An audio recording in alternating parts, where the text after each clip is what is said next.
how to use the if function in Microsoft Excel. Hello guys, welcome back to Tech Wizard. Without further ado, let's dive into this one. As you can see, you're going to be using the if function over here. So I'll come here and I put if function. Okay, just put this in bracket. Okay, so as you can see, we have cells over here. We have cells 1, cells 2. Cells 1 is 85, cells 2 is 45. So the answers here, you have two options, true, false, then 1 and 0. So let's first answer the one which is for true and false. So this one is just basic. Just come here, put equals. Okay.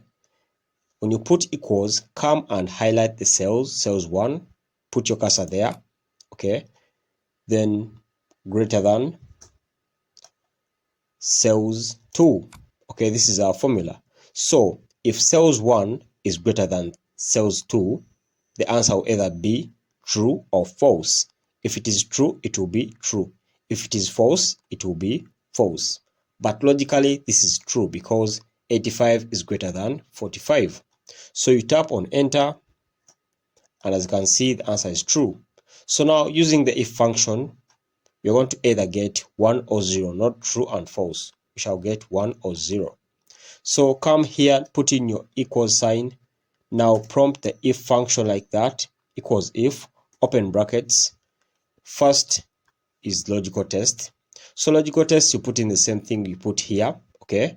We said cells A or cells 1, which is 85, if it is greater than, okay, cells 2, which is 45.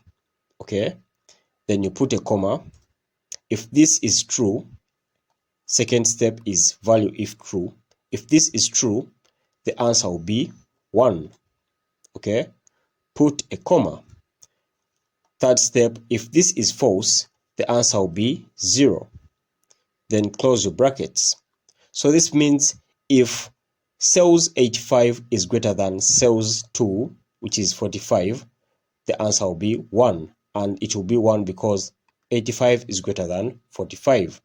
So after putting the if function, tap on enter. And as you can see, the answer is 1. And that's how to use the if function. Thanks for watching. We shall meet in the next video.